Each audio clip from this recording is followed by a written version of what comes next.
กินเข้าไป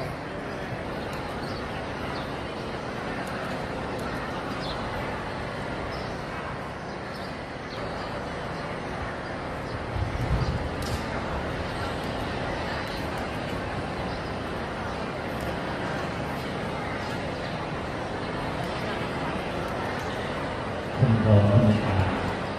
นักดูบุคลากรทุกท่านนะครับและสวัสดีทุกท่านครับครับสำหรับผู้รับงานโดยส่วนใหญ่แล้วเราก็จะมีข่าวดีๆไม่ว่าจะเป็นการมอบการประกาศกิจการ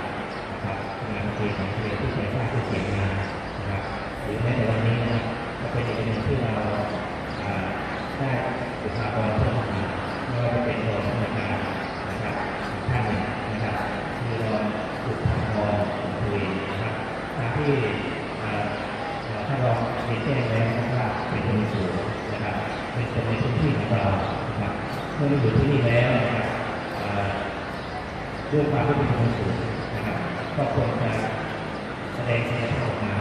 เพื่อพัฒนาไม่ว่าจะเป็นในเรื่องของตัวผู้เรียนนะครับซึ่งนั่งอยู่ข้างหน้าเราเนี่ยนะครับ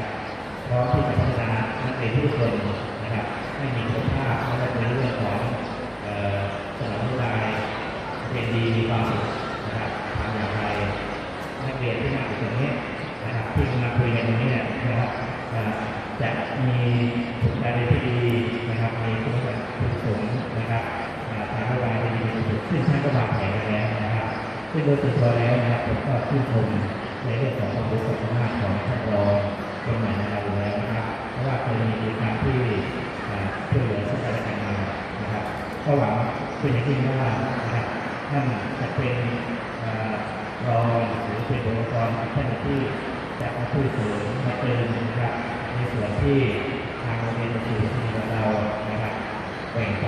นะครับเมื่อจากพัฒนาตำแหน่งใหม่ที่โรงเรียนอื่นนะครับท้ายนี้นะครับก็มีต้อนรับที่รอทำงานนะครับเพื่อความดียิ่งนะครับเพื่อพัฒนาโรงเรียนสื่อที่ของเราให้มีคุณภาพ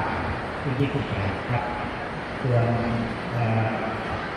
คุณครูคนใหม่ที่สองท่านนะครับครูเอกวิทยาศาสตร์เข้าไปและครูคอมพิวเตอร์นะครับครูคนใหม่เป็นหน้าที่ก็คอยแตกต่างจากท่านรองนะครับซึ่งตามที่คุณครูหลายท่านเคยผ่านประสบการณ์มาคุณครูช่วยก็ผ่านการประเมินนะครับประเมินในเกณฑ์ใหม่ก็คือ2 ปีนะครับ6 เดือน6 เดือนครั้ง6 เดือนครั้ง2 ปีก็4 ครั้งนะครับก็จะมีข้อประเมินนะครับต่างๆมากมายของว่าผมไปศึกษานะครับแล้วก็เตรียมรับการประเมินนะครับในรอบ6 เดือนไม่ว่าจะเป็นด้านการปฏิบัติตน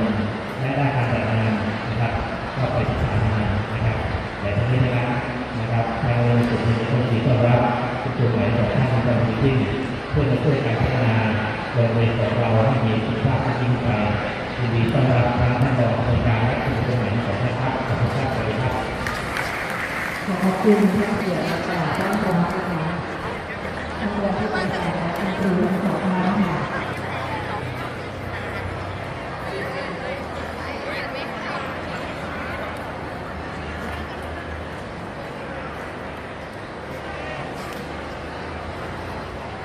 ฟังให้ดีนะครับ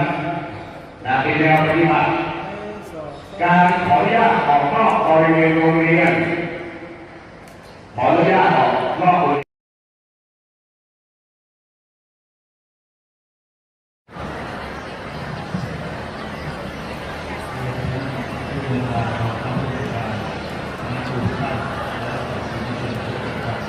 ผู้ชื่อนายพิชญ์หมีแก้วที่ได้ชื่อถูกครับจบมาจากมหาวิทยาลัยราชภัฏเตมี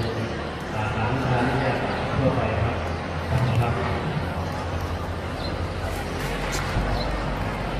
เรียนท่านผู้อำนวยการรองผู้อำนวยการครูและสอนนะครับ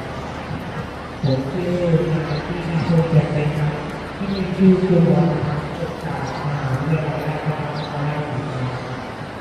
คอมพิวเตอร์ครับผม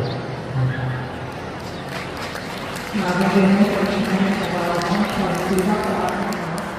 มาและต่อไปนะคะขอเรียนเชิญท่านผู้อำนวยการ